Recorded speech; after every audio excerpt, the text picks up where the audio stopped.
What's going on, guys? Today we are taking a look at the Q-Rex Megazord from Power Rangers Super Megaforce. Now, the first thing you might notice is, where is my backdrop? Well, thanks to the cats, the backdrop is in serious need of a wash. So, for this review, we're going au natural table and wall. So, as you can see, here is the figure. It was very hard to get a hold of, as I had to go through a couple of different toy retailers in order to get it. The figure does come with a Power Ranger key of the red Dino Thunder Ranger. It's a nice little key, very decent paint job, nice gold, I like it. Whee! The figure itself is much smaller than the original Japanese release. We already know this based on, well, the legendary Megazord. Is it the Legacy Megazord? Or I don't even know anymore. It is a little bit different in a couple of aspects. One, the Zoid Builder parts. Zord Builder parts. Sorry, not Zoids. That's a different line. It is smaller, as I said. It lacks the posability in the Dino Arms that the original one had, the Japanese version. And the tail doesn't exactly work the way it's supposed to. This piece is supposed to fold out a little farther, and you're supposed to be able to lean him forward more, though you can kind of fake it, but in reality he ends up dragging his tail, unfortunately. It's not a bad-looking Megazord at all. In fact, I do kind of like it. It definitely oozes, though, Godzilla, dude in a suit, Mecha Godzilla type of thing. Not bad, though. Mouth opens a little bit. Other than that, there's not really any gimmicks in this mode. Transformation, he has 3 different modes. He can go from the Dinosaur Rex mode, that's what the instructions call it, to a Drill Tank mode, which isn't right, or a Robot mode. So let's go ahead and first do the Drill Tank. For that, we're going to have to rip off all of his limbs. So, rip off his arms, rip off his head, rip off his legs, and we're left with a stump. Take the legs and straighten them out. Make sure that the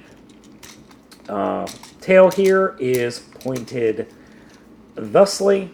Well, actually it's supposed to be pointed like this so that the wheel is pointed down. Then take the claws and attach them to the back of the figure. You could either do it like that, or you can attach them kind of like this. And this is the actual way you're supposed to do it, where the claws are pointing away from the drill. And then straighten out the legs and attach them to the side. Now there are 2 different Zord Builder connectors here, and they just sandwich together on the legs. So do the same thing for the other side. And this is somewhat similar to the Japanese version. And then take the head and snap that into place. And here's the Drill Tank. Unfortunately, the Drill Tank mode kind of suffers from a little bit of, we'll call it a loose joint, as opposed to erectile dysfunction. So, yeah, my figure, I probably just need to tighten that screw. Unfortunately, at the house, I don't have a screwdriver small enough to get into that hole. Drill Tank mode is okay. It is severely lacking paint apps, though. I like the Japanese version a little bit better, but I can see what they were doing here, and I think this is actually a good job using the Zoidberg Builder. Jeez, Zord Builder. Sorry, guys, it's been a rough day. So, Robot mode. We're going to disconnect the tail. Rip off the arm, or Dino Arms again. Rip off the legs we just added. And rip off the Dino head. Reattach the legs. Remember, the Zord Builder parts or components go out, point out from the figure. Open up the chest and flip up the head. Take the Dino Arm, straighten it, or Dino head, straighten it out, and flip it down to form a shoulder. And then we can flip open the hand. Do the same thing for the drill.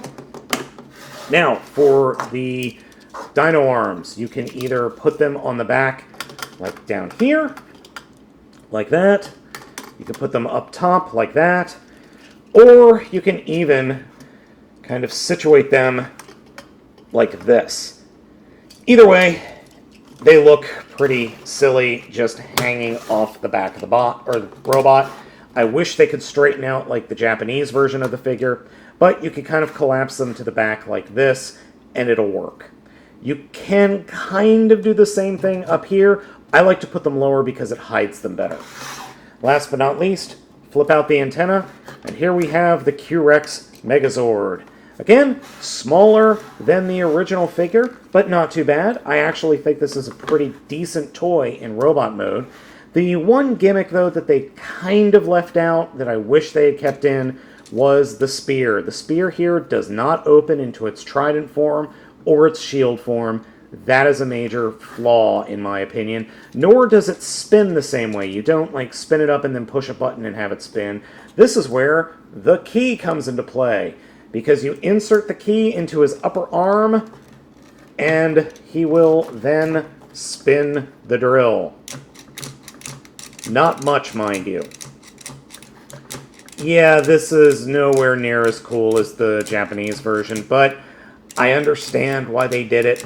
I kind of wish this was like a torsion spring where you spun it up and then pushed a button. That would be so much nicer. Overall, though, it's not a bad figure. It really isn't. There is some decent paint apps. It could use some more. The head sculpt is good. The overall look of the Megazord is good. I actually like this figure quite a bit. Is it as good as the original figure from Japan? No. But for the US audience, it's going to be fine. For the US kids, it'll be just fine. My only real two complaints are the Zord builder having to disassemble, but the Japanese figure did that, so it's kind of mute. And these hinges, these plastic hinges, way too loose in my opinion. So, yeah. Let's go ahead and merge them up with, I don't know, the Legacy Megazord, or Legendary Megazord, or Pirate Ship Megazord, whatever the hell the thing is called. As you can see, the two Megazords are roughly the same size, and the colors actually do complement each other. The Gatai, or combination, is really kind of pathetic, really. All you're really going to do is just rip off his arms, rip off the Pirate Ship arms, and then put the Q-Rex Megazord's arms on him. And that's it. That's their combo. I guess you could put the other arms on the Q-Rex Megazord.